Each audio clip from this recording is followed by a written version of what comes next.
The views and opinions of this broadcast do not reflect the views and opinions of Armed Media, New Productions and its affiliates.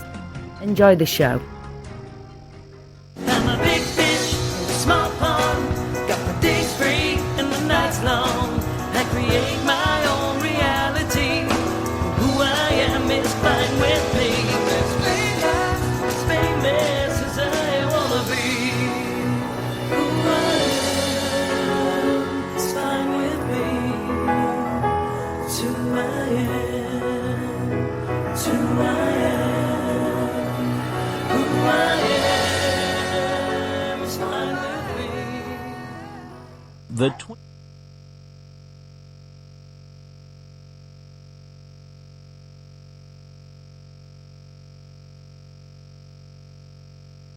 Two, one.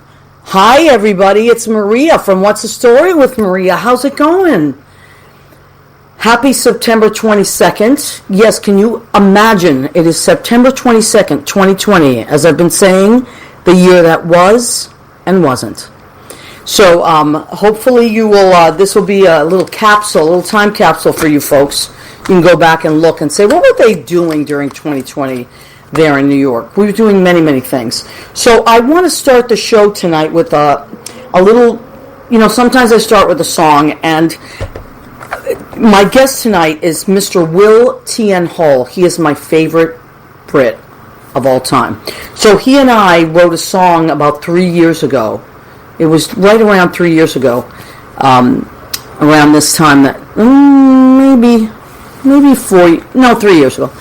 And we wrote the song, and it's just, I finally went into the studio and finished it. Will's part was done. I just had to do my part, and then Lynn Portis came in and did the actual, she did a few, she added some horns and some strings and things like that. But Will is playing the piano on it. It's gorgeous. Will and I wrote it together. And I hope you like it. I'm going to play it for you to start the show. Also, remember, this is a radio show, so we'd like our radio listeners to listen to this. It's called This Is My America. And please enjoy it. And then I'll bring Will on after that.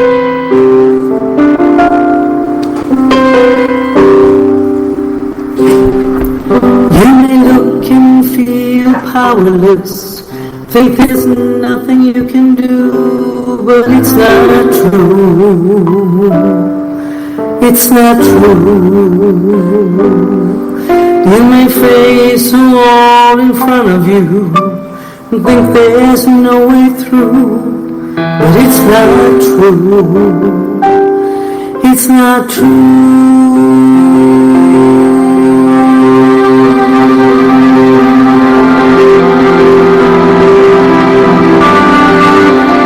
United States of America must not divide us in despair. Remember the lady in the harbor said, all I welcome here. And so the huddled masses sail for the free world. My mama passed that statue, and she was just a girl, and she kissed the ground she walked on, thanked the stars above.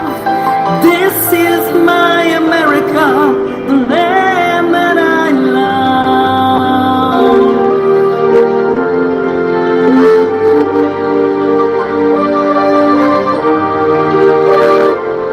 We hold these truths to be self-evident, that all men are created equal, that they are endowed by their Creator with certain unalienable rights, and among these rights are life, liberty, and the pursuit of happiness.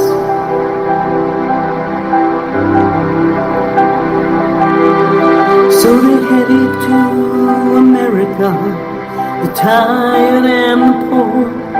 They traveled across oceans, landed on our shores, and they kissed the ground they walked on, thanked the stars above, left this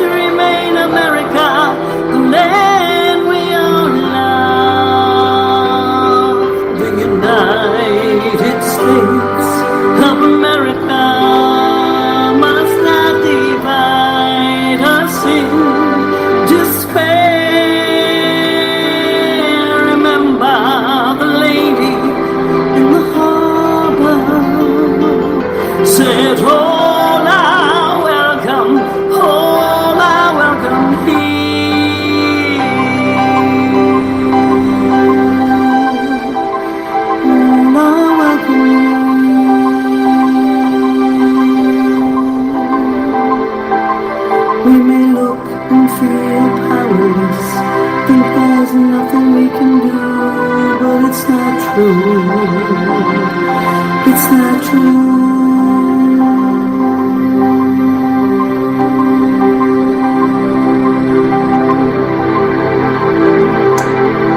Okay, that's our song. Thank you for listening, folks. I wanted to start with that. Thank you for indulging me. That song was written by my next guest and myself, and I would like to bring him on right now. Ladies and gentlemen, put your hands together for Mr. Will T.N. Hall. Oh my God, here he is. It's happening. And he is here, as are the dogs. Both my dogs are here because Judy is away. So the dogs are beside themselves that Will is here with us. We've been cuddling. You can come closer if you like. Now, we just want to let you know that we have been very, very, very safe, and neither one of us has really been anywhere that's... So actually, you are only the second person that's been in our studio. Right. Mario Cantone last week, and you, and the dogs, of course. So all that good stuff that's been happening. So now, let me back up so I don't overwhelm the microphones. So you and I wrote that song a couple of years ago, and I got to say, I always tell the story. I went to Will's apartment, which is right up the street, and I was so angry, and I had all these angry lyrics written, and you were very kind. You looked at them and you said, we can do that, or we can write a song of hope. So I want to thank you for that, because you took my Italian rage, kind of neutralized it, and musically, I just thank you what you did. Oh no, it's my pleasure. It was such a fun song to write together, and it was. I mean, I was as angry as you, trust, but I know. I definitely felt like I needed to be hopeful myself. So I think it was a nice relationship that we had to kind of give each other hope through writing that song. Yeah, the power of songwriting. Powerful. Absolutely. Therapy. There's a lot of therapy. Oh, absolutely. Speaking of therapy, have you found that during this time where we're kind of like not... Well, you were in Britain for a while, right? Did you, Yeah. as soon as the lockdown happened, did you go home? Basically, so yeah, I spent I think 2 weeks in New York at home, and then I managed to get pretty much the last flight out back to London. That hadn't been cancelled, and spent 3.5 months of the lockdown for both countries in the UK. Wow, yeah, because I was following you on Facebook. I was actually happy for you. I mean, it felt like the right thing to do. There was a lot of guilt, and we've talked a lot about this in the press as well, with people leaving New York and people who stayed in New York. How I had a lot of guilt about not being there in the city that I've been in for the last 15 years. So, but the thing is that obviously my family is all there, still in the UK, and my boyfriend's in the UK. And so it just felt like it was... He's very cute, by the way. Thanks, yes. He's very Shout out to Oliver in the UK. Yeah, so it felt like the right thing to do to be... my parents are older, and, it's the right thing to do. I wanted to be nearby. Right. But, I really felt so much watching the news from New York. I was going to say, so what was that like watching it? And what did you watch, the BBC? Is that what you... Yeah, I mean, which is the best station, if you ask me. Folks, let me tell you, if you've never heard of... I mean, most of you have, but the BBC is like world news, and it comes out of Britain, right? Yeah. And you will get the world news, and from the most objective place you possibly can. It's just, you want world news, you're going to go and watch BBC. So you were watching, and what did it feel like to be across the ocean, know that you have an apartment here, right, and your friends are here, right, and your music is here? Yeah. Everything, work, whole life. Yes, it was really hard, and it was. I'm so obviously I was keeping in touch with everybody via text and Facebook and all that kind of stuff daily. But just to see the footage, see in the West Village places, I work and where I've hung out, and Midtown and everything, places I know very well, be completely deadly silent, and then to see all these kind of just horrifying things. it was very, very, very hard to watch. Yeah. So I was really happy to come back, actually, in that respect, because I wanted to get home, and I was really impressed with the way that, proud of the way that my city was getting itself back on its feet and fighting this terrible pandemic, and showing the world that New York is very capable of coming back from taking it really hard in the first place. Yeah, absolutely. And I love that you said my city. Yeah. Because you obviously have an accent, so you're from somewhere else. You are an immigrant, I am actually. absolutely an immigrant, a full-blown immigrant. Yeah, as were my parents, and as is Judy, as my girlfriend. And most people in New York actually are from somewhere else, or their parents are from someone else. And if you just live in America, your parents or their parents are from someone else. So this is a melting pot. And one of the reasons that I wanted to write this song, I'm glad I wrote this song, and Will and I collaborated on this particular This Is My America, is because it is a song about immigration and the beauty of all that. So finally, I went into the studio and recorded it, and Lynn Porter's put down, as I said, the strings and the horns. But we are going to do something with it. So soon, I think Chris DePiero is going to, we're going to go to Liberty State Park and film the Statue of Liberty and get a lot of different shots. Your friend may do something with us. Now, let's talk about your show. Now, Cindy's going to call in soon, so we might be interrupted and then go back. We'll go back and forth. But so you do a show on Friday nights. That's correct. Okay. On the Facebook Live, just like this. And it's great. Thanks, Maria. I love your show. You must have seen a lot of it before. We've worked together for a long time, so you're probably like, oh, he's doing this one. No, again. I love it. It doesn't matter. It's some of the... Look, I do some of the songs that I did. It doesn't... People like to hear what they like to hear. There's some classics for a reason. And you take requests. I absolutely take requests. It's all by request, so it's Fridays at 7 p.m. Eastern Standard, which I think is 4 p.m. on the West Coast. And you can request, London is kind of 6 hours ahead? So that would be midnight. Okay, so if it's midnight in London and you're up, which many Londoners will be, as they're entertainment people like we are, go to Will T. N. Hall's Facebook page. And his show will be running. And lots of times I will be watching it right there with you, and the requests are great, because if you want to hear something, you just you go to Venmo, right? Mm-hmm.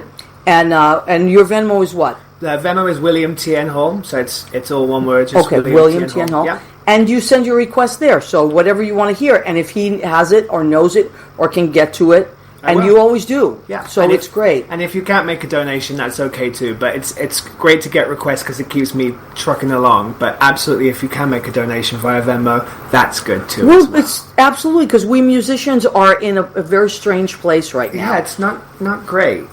No, it's not great at all. And we have faith that things will be back, but it's going to be a while. And our restaurants are opening up soon to 25% capacity, but that's not... Like, I just heard on the news today that in order for a restaurant or bar to break even, they have to be at 80%. To break even. Yeah. The other 20% is where you make your profit. So if they're doing 25%, they're, everybody's just... so it's hard for them to hire extra people and entertainment and all that. And so we're kind of that last, they're just trying to stay open. So we thank all the places that are doing that. And then November 1st, great news... the restaurants and bars can open at 50% capacity, and I think they're going to add as they go. And see, because New York is doing great, and it's because we've been super careful, very careful, wearing our mask. Like tonight in the studio, of course, we just we took it off, but we have seen each other since, and we've all been super careful and been tested and all that stuff that needs to be. So that's the important thing. Even today, I took a video in our neighborhood. And everyone was wearing masks. Like, people always say, really? Everybody wears masks in New York? Yeah. It's really strange if you see someone without a mask. Maybe they're working out, they're running. Like, I can see that. But everybody's been super respectful, because we want to go back to work. And that's the point of it. But we want to thank people that have watched us do live things and contributed in the way that you can with Venmo, Cash App, or whatever. sending us little requests, and people have been super sweet. So let's check on and see what some of our friends are saying, shall we? Because you have a ton of fans here. First of all, Leo, thank you. Leo Rodriguez! We love Leo. We love Leo. How can you not love Leo? Look at his little emoji. That's adorable.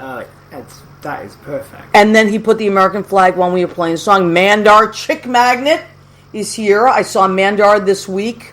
Went and dropped off some delicious Italian stuff. He was in Jersey City. We had a nice iced tea together. That was really fun. My cousin Rena Crudali-Berge from Massachusetts is here.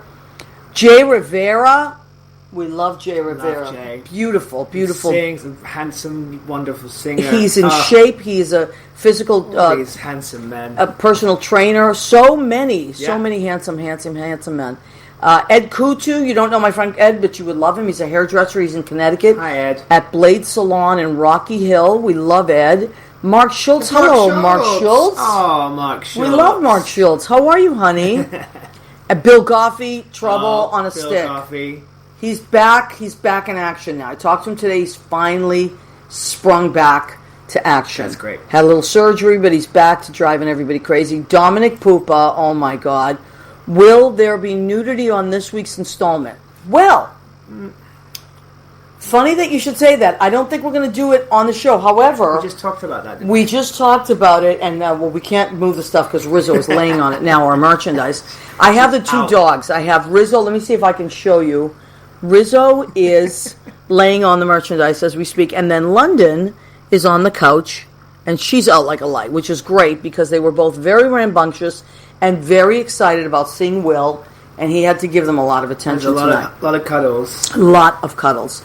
So Cindy Horne is going to be calling in 2 minutes. So Cindy, if you're out there and you can hear me, she's going to be calling in. If not, I will call her because she is going to help us do a little tribute to our best girl, RBG. We're very, very, very beside ourselves sad about this. So I thought, what better person than Cindy to call in? She's going to call in any minute.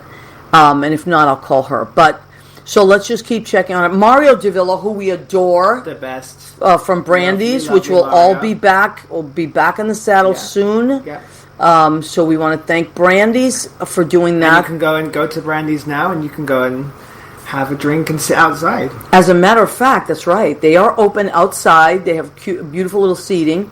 And I think Michael Isaacs is there tonight. Yes, he is. That's right, yeah. So go and see Michael Isaacs, John Satram, and Erica. And I don't remember Erica's last name. Lustig. Thank you, but she is there tonight, I believe so. Nice, good German word. Yes, that's a very good German word. Friday Night's Rock, Sarah Stiles. Do you know Sarah Stiles? I do know Sarah Stiles. Who yeah, might she's she lovely. be? Sarah's lovely. Sarah is a lovely friend who I think I met. I'm not sure if we met at the Duplex or we met at Don't Tell Mama, but I think it was the Duplex. And Sarah is, she's just a great friend through Piano Bar and performance. And then she comes to Brandy's and she requests and she follows me on my Friday night show. And she's just really lovely. And don't you love very people kind. like that? Great music lover, yeah. Thank you, Sarah. Thank you for supporting musicians and what we do. Greg Goodbro, our love, my God. the Chicken Man. I talk about the Chicken Man. Now he has roosters. Talk about handsome. My goodness, they're So all handsome. here. I was thinking about you yesterday, Greg, because on the news they said that 311 has gotten many complaints about roosters.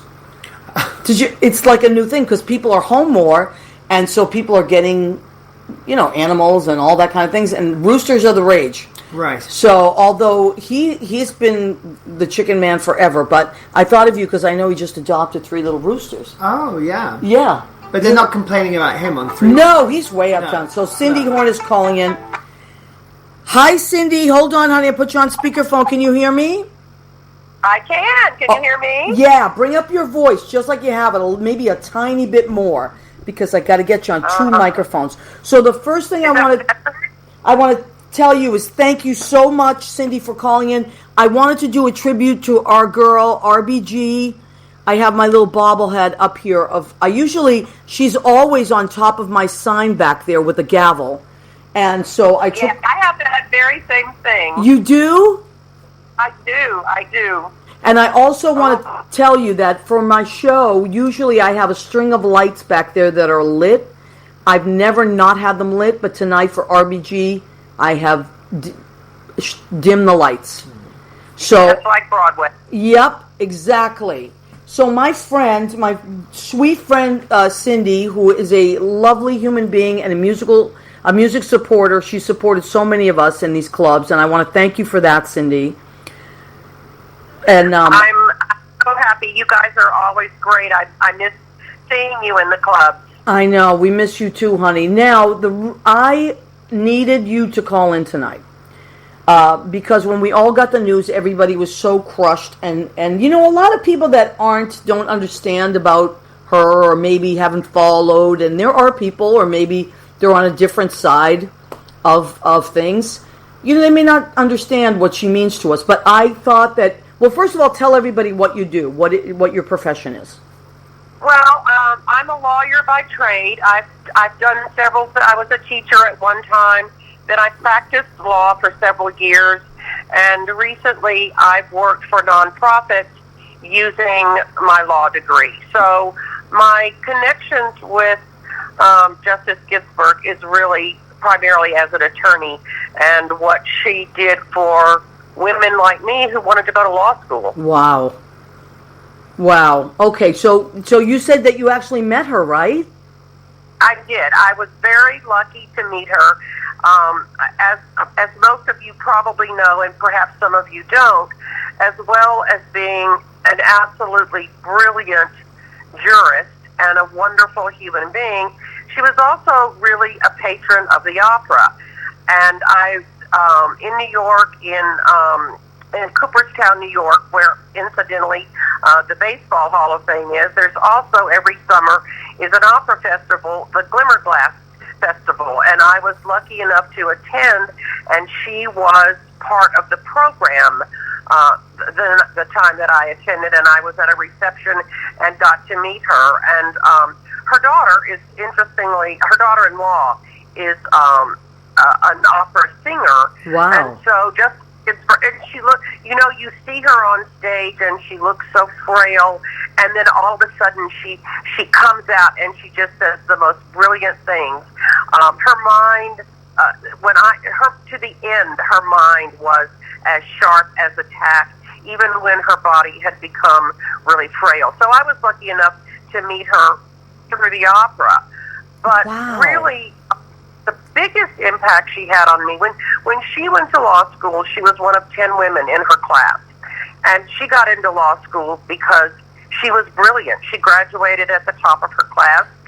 I went to law school many years later.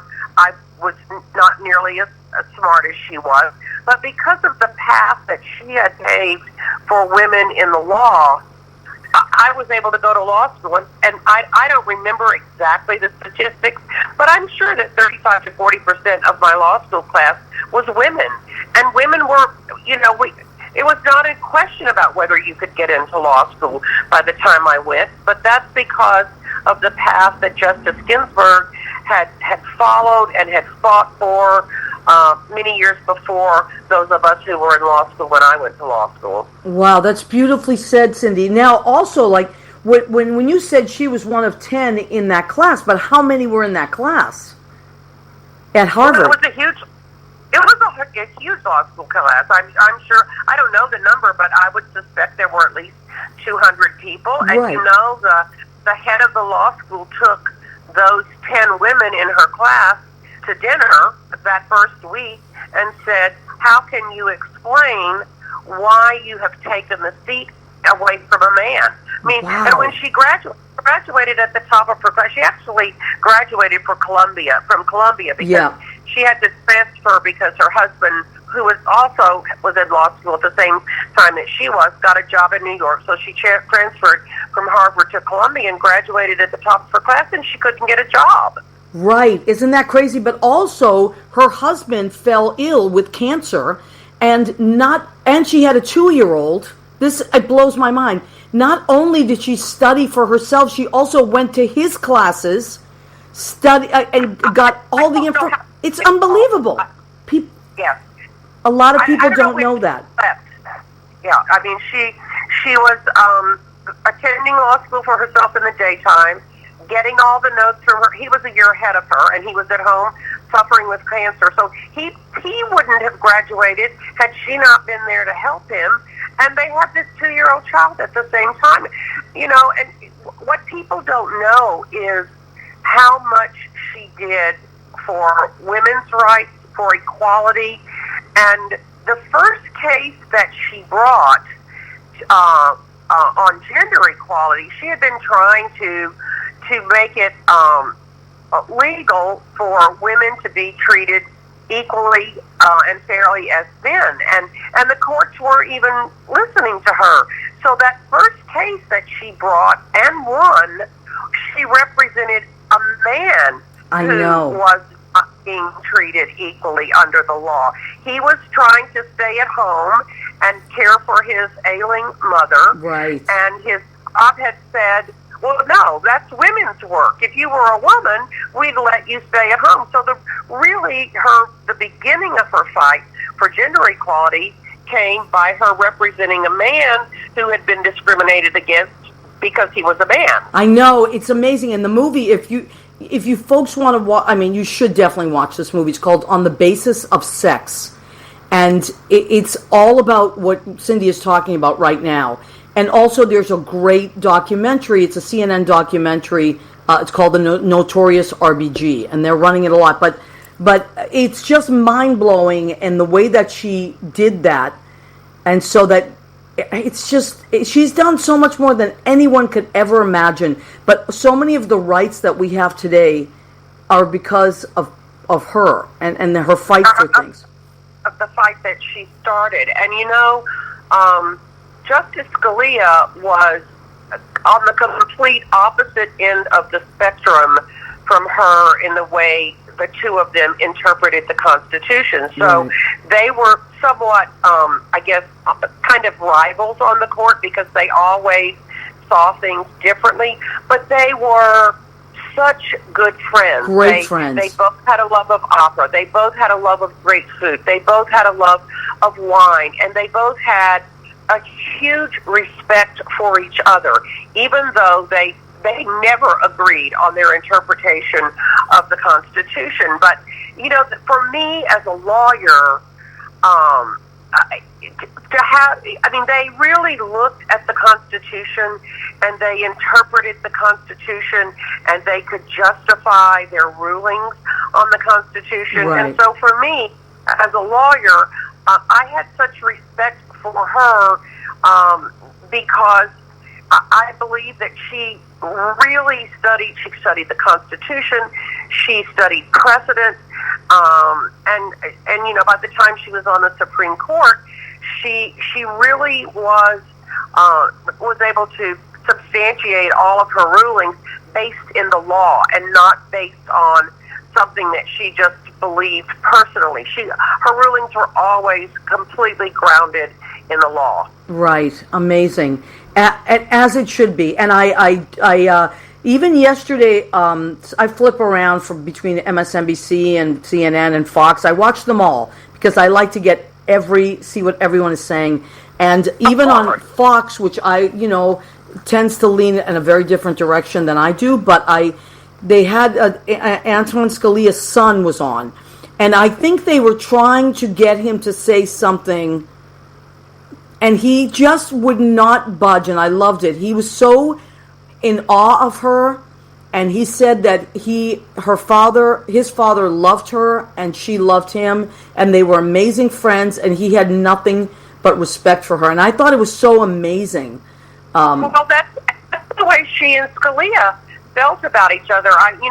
When I heard about her passing, I thought, well, she and Anton Scalia are up in heaven and they're discussing the law and opera together tonight. I love it. That's just... I love it. You're right. You're right. Well, there will be another jurist quite like she was. No, not for a long, long time. So, Cindy, you're in Texas now? Actually, tonight I'm with a friend of mine in Oregon, so I'm on the West Coast. Okay, well, honey, I miss you very much being in New York, but I'm really glad that you were able to go other places and do some things, and we'll all be back. But I miss you very much, and I miss your son. He's a great guy, Adam. So, tell your family we said hello. And thanks so much for having me tonight. You were the person for this. I said I have to pay tribute to RBG, and who could do it better than Cindy Horne? Well, she was really one of my real heroes because I know the impact of what she did on my life personally. So thank you so much, Maria, for letting me to give my own personal tribute to Justice Ginsburg. It means an awful lot to me. Well, it means a lot to me that you called in. Thank you, Cindy. I love you, and carry on the great work that you're doing, honey. We need you. I'm going to, and everyone should vote in November. You have to. We have to. You should go to the polls and vote. However you find that it's safe for you to vote, everyone should vote. Okay, absolutely, 100%. Thank you, honey bunny. Bye-bye. Bye-bye. Okay, Cindy Horne, amazing, brilliant lawyer, and she really knows her stuff. So who better than Cindy, right, to call in? Yeah, wasn't it great?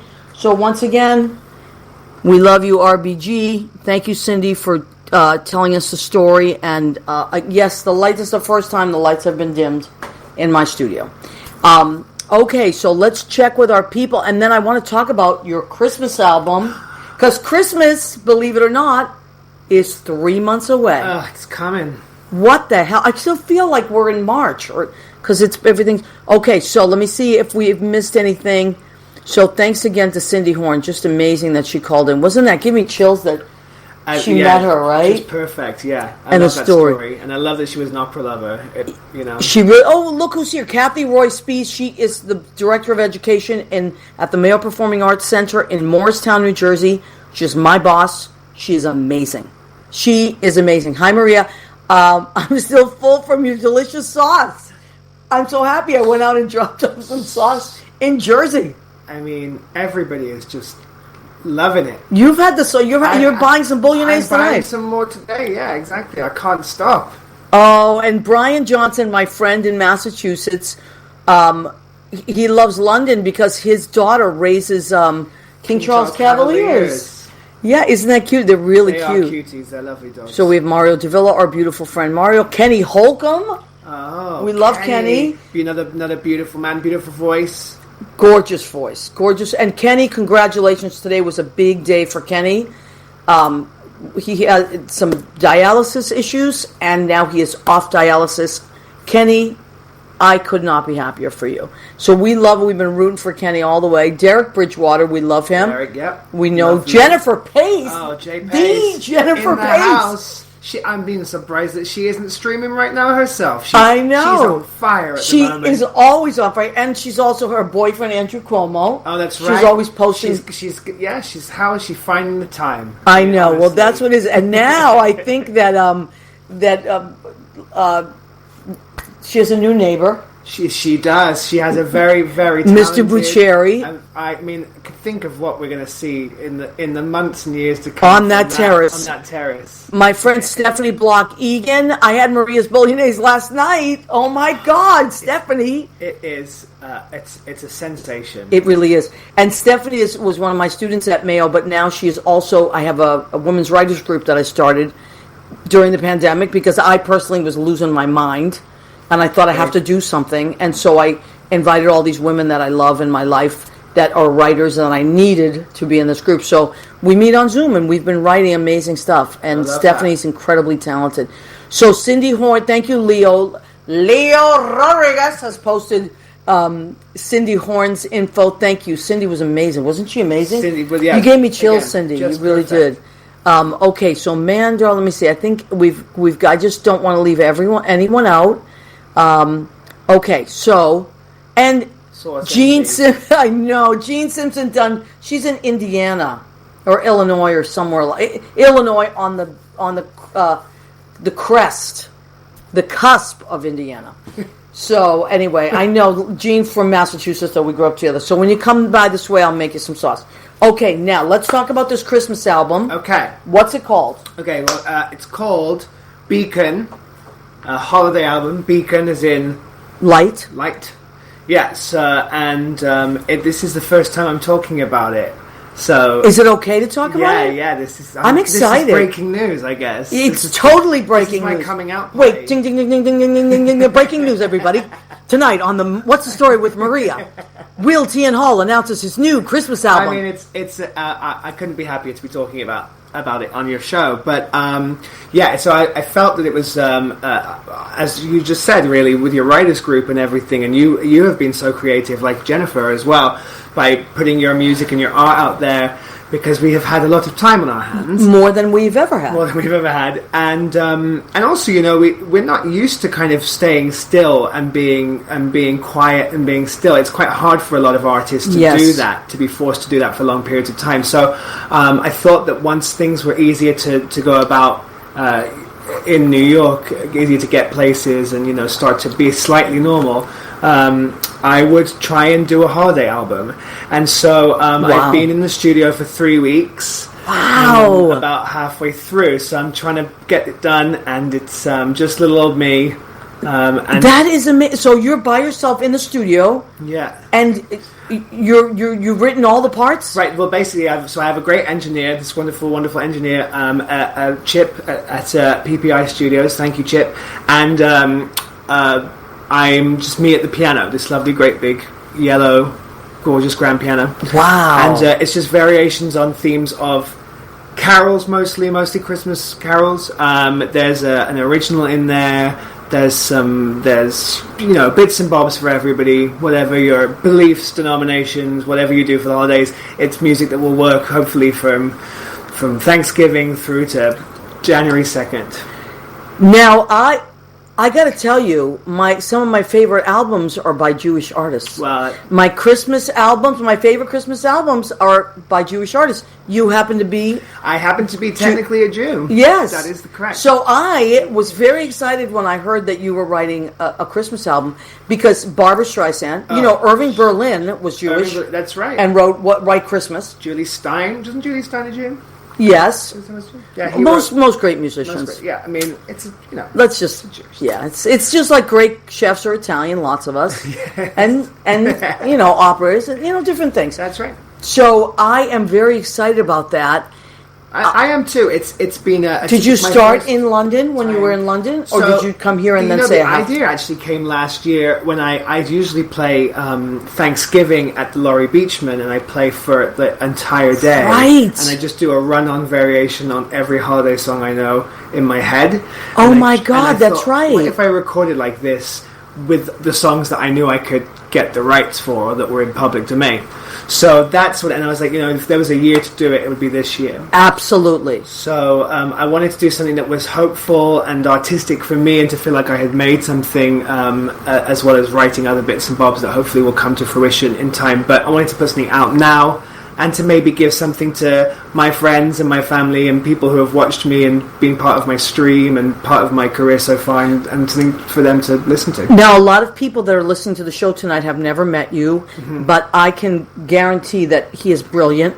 How would they find this album? So it will be streaming on all major platforms. Okay. So you should be able to get it either via iTunes, Apple Music, things like that, or if you do Spotify, Pandora, Amazon Music, all those things. It will be on all those platforms. Okay, and once again, and Leo, could you type this in? And so, do you have a website or anything? So no, currently there's not a website because it's all being redone. So the only way to really do any kind of research into me and these projects is by Facebook or Instagram or Twitter, and it's all just William T. N. Hall. William T. N. like Tennessee. Right, yeah, I love that you say that. Hall, Hall. Yep. So that's how you can find, and I will also remind you, so when your album does drop, as the kids say, yes, you post that on my Facebook wall. Yeah, absolutely. And then I will post it on the What's the Story with Maria wall as well, and remind everybody, and the links, and then you can find it. It'll be everywhere. But I am so excited. Thanks, Maria. Because Will is fun and sweet and all that, but he's brilliant. He's a brilliant musician and musical director. And if you see something that Will is working on, you will get your money's worth and beyond. So I'm very, very excited about that. Now, we have reached the part of our show called... That's right. Go ahead. Keep eating. You have to do it. Ready? Go ahead. Keep eating. Okay, so what did I make for my friend Will? It's on the board. He does enjoy pasta, as I do. And I'm on the carbs right now. I'm a little chubby, but I'll get back on the diet some other time. I can't handle it right now. So what did I make tonight? I made mushroom and cheese ravioli with, and I use my marinara as a base. So here's what people that are buying the marinara, you can do lots of stuff with this. So what I added to it, I sauteed some peas and shallots with a little sherry wine and some garlic, of course, always garlic. And then I added heavy cream. And that's what a pink sauce is anyway. So that's really like a pink sauce with peas, because I love peas. I love peas too. Me too, and shallots. And you're going to freak out. It's so delicious. I'm so excited. Yes, me too. And then for our salad, we have a nice big salad. As I love salad, as do you. Yeah. So we have red leaf lettuce. We have avocados, baby grape tomatoes, red onion, cilantro, and for you special, an English cucumber. Oh, thank God. I know. And then that was for you. You got it. And then I have this stuff called tahine. I don't know if you know what tahine is. It's Jin. It's a Mexican kind of spice. And what it is really is lime salt with a little yummy kick. A little spicy kick. Tahine. It's off the hook. It's really good if you like Bloody Marys that you put it around the rim. Oh, so great. Look that up. I discovered it. My friend Ree from Mess Hall turned me onto it. Oh yeah. And you're going to love it. It's fantastic. And for dessert, this is also special for you. Oh my. Now, because goodness. you are Jewish. Yes. And Happy New Year. Thank you. So it was just, if you don't know out there, there's a lot of people out there that have no idea what we're talking about. Rosh Hashanah. Just ended, yeah. Just ended a couple days ago. And it is the official Jewish New Year. Do you remember the year it is? 2020, no. 5,000, isn't it 5,000? No, I think we're in the twos, aren't we? Oh, two, I don't know. 2071. Well, whatever it is. It's the Jewish New Year. Happy New Year. Shana Tova. Shana Tova, yeah. Shana Tova. Okay. So what are these? Judy actually got these from me, my honey, in Jersey, because one of her partners at work is Jewish, and they went to a kosher bakery. He's kosher, actually, not just, lots of our friends are Jewish, but legit. he's kosher legit. So this is from a kosher bakery, and I have already had Jennifer. many of them. She knows the year. Oh, right. Thank you, Jennifer, who's Italian. I thought it was the 5,000s.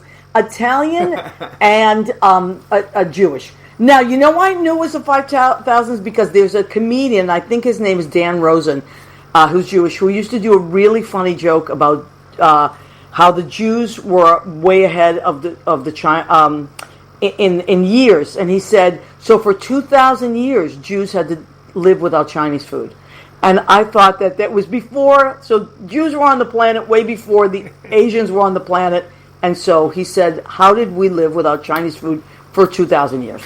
And that's how I knew. So these are, I'm going to put them up. They're all different flavors. They're kind of like strudels in a way, and this is almost like a cinnamon kind of spice thing going on. But they're so delicious. I've already eaten some of them. The rest are in the fridge.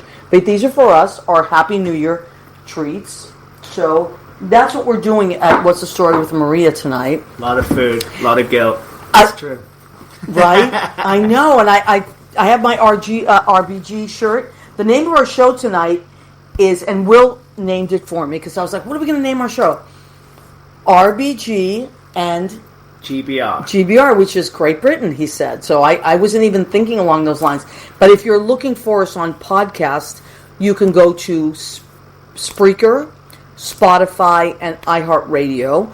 You just go and type in What's the Story with Maria, and tonight's episode is called RBG and GBR.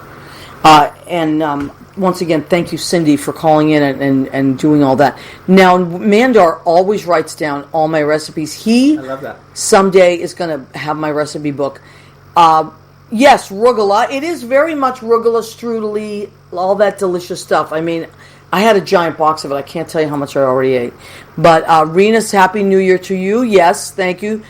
Thank you, Stephanie. Absolutely. Shana Tova. I'm telling you, I love this stuff. I love knowing new things. Although I've had, it's the truth of the matter is it wasn't until I was 12 that I didn't know anybody that wasn't either Italian or Irish. Oh yeah. Because I grew up in the north end of Boston, and that's all we knew. Like, we knew the Italians, and then we moved. But I didn't have any Jewish friends or African American friends or Indian friends until I started doing theater.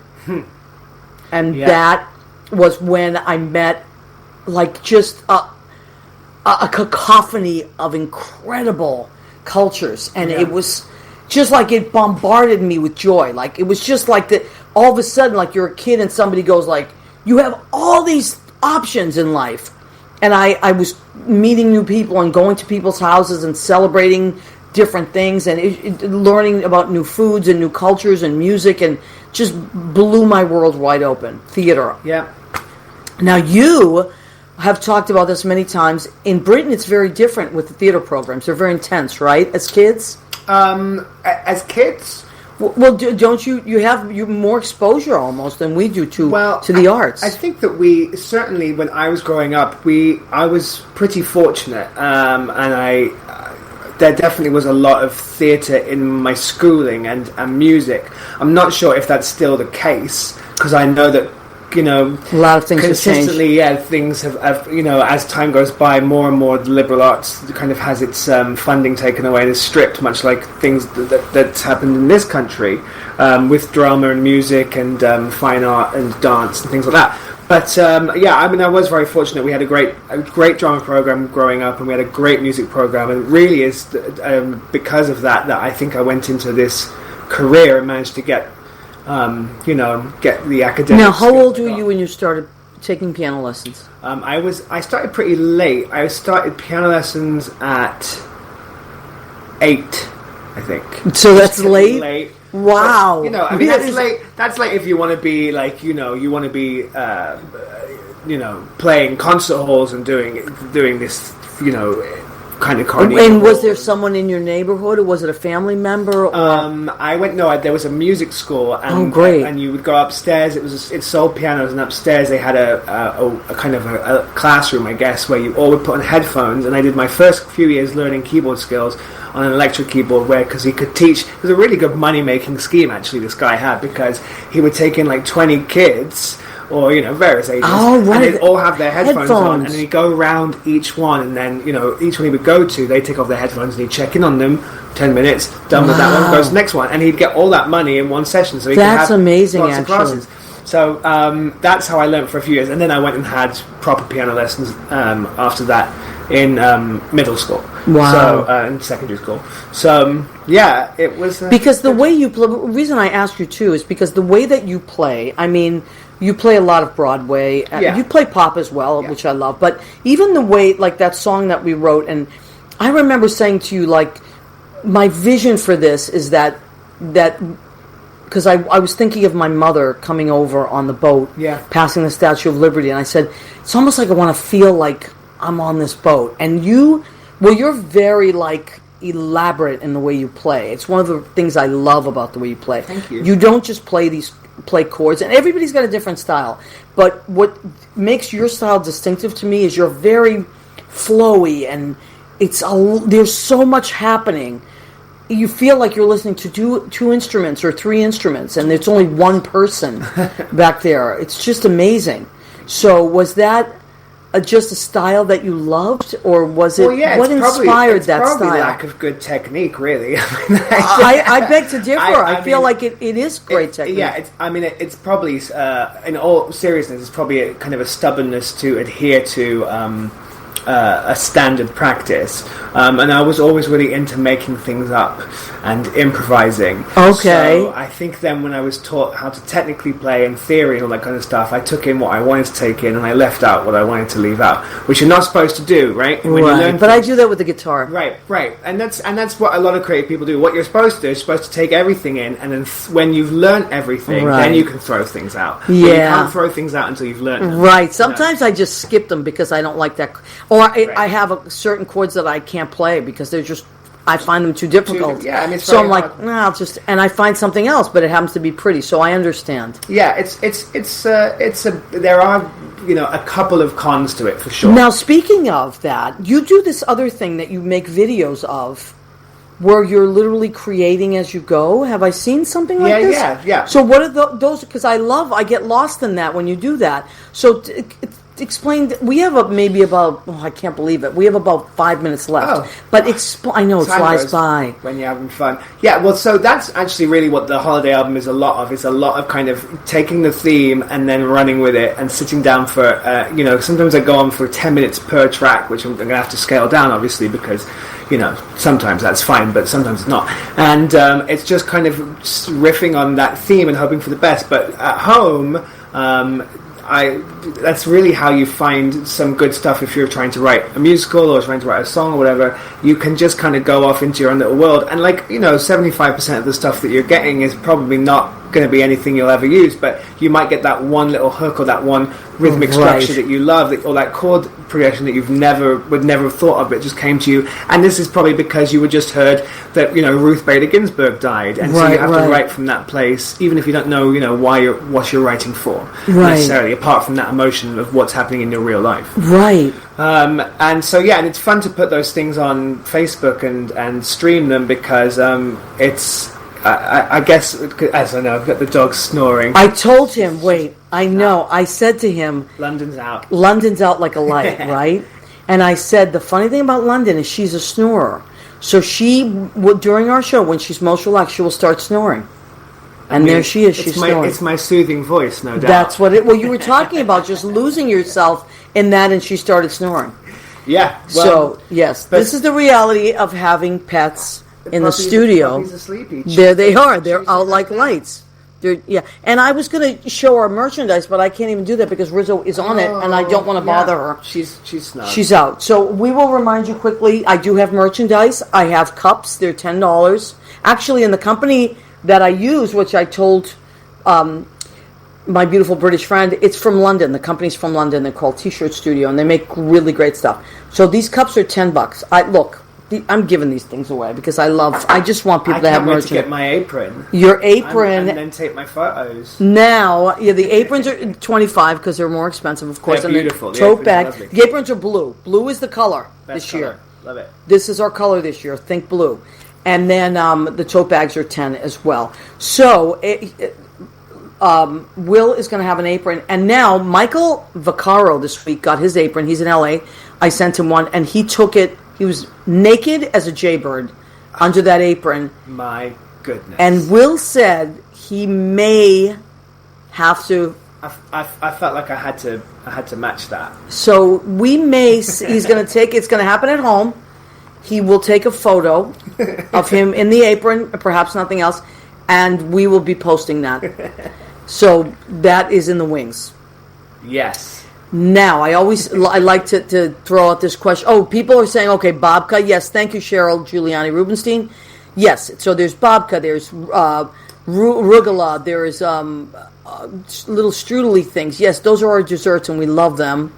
A sweet New Year to all. Thank you, Jennifer Pace, very much so. Now, I did want to say one more thing that I did hear, which is, so Ruth Bader Ginsburg was Jewish, of course, and she died at the very beginning, at sunset of Rosh Hashanah, which people are saying. And do you know this? Yeah. Okay, so tell people what that means. Well, I mean, there's quite a few different kind of connotations about that. The one that I was really interested in was the fact that there is a lot of kind of rebirthing and kind of there's so much symbolism. There's actually more than just the Jewish thing. It goes back to a lot of reasons where a lot of other religions came from, but Judaism, of course, has that in it. A lot of other religions come out of Judaism, but it is a kind of sun setting. So we have that sunrise sunset aspect, right, and especially as she's a woman. Being a female, is very important. I think there's some kind of deity divine person as well that is represented by dying at the beginning of the new year. So Right. it's very symbolic. It's very Look it up. profound. There's Look it up. actually a word that I tweeted about it on that night, which is a TH word, and I'm silly for not remembering, but I'll write it on your page. But it has the whole thing about the mythology, and it's really fascinating. Yes, it's a very spiritual happening, that person is of a high honor, Yeah. a very honorable soul. That's what I was reading, and I didn't know that, but I just thought it was amazing. Yeah. And of course, it's like right on schedule. So I know we're going to run out of time very soon. Jimmy, I think we have about a minute or two. Jimmy will let us know, but I do want to remind everybody, please, please, please make sure you register to vote. I think we have October 9th is the deadline, and it's now September 22nd. So please don't be one of those people that isn't registered. I mean, most of us are registered, and also want to put this out to young people. A lot of people turned 18 this year. I'll never forget, like my first election. It was incredible. So don't, I turned 18 in May, and then the election was in November. It is such a huge honor, and don't just go and vote for president. Vote for all your senators, your congressmen, your local people. Learn, now you have the internet. We back then had to ask people or read papers, and you still do all that, but educate yourself. The most incredible thing you can do is educate yourself in your life, because they say ignorance is bliss, but who wants to hang out with ignorant people, really? So don't be one of those people. We have plenty of them, so we don't need any more. Be one of those people that educates yourself on candidates, on what's happening, on the issues, and go from there, because there's a lot that's going to be happening. We have our little voting places literally in between both our apartments. It's right down the street. So that's going to happen. I personally am going to go in person. I want to listen to London snoring. Excuse me, am I boring you? She's a big snorer. Judy knows. Judy's probably watching the show from where she is across the world. But so we just want to remind you to do that. And Will, once again, you have a Christmas album coming out. Yep. It's called Beacon. Yep. Beacon the album. Beacon the album. Will TN like Tennessee. Oh, how much time do we have, Jimmy? 30 seconds. Thank you, my friend. I want to thank Jim Bell. He's our producer and engineer. He is in New Hampshire. He runs the show at Armed Radio, armeddigitalmedia.com, Armed Radio Global. We want to thank him. Without Jimmy, we'd be nowhere. I want to thank Joe Rocks. He's the big cheese there and got me on the show 3 years ago. Thank you. I think he's in Ohio today, so I hope you're having fun, Joe. And thanks to all our listeners. We love and appreciate you, and we'll see you next week. Good night, everybody. The 22-year-old virgin is in the house.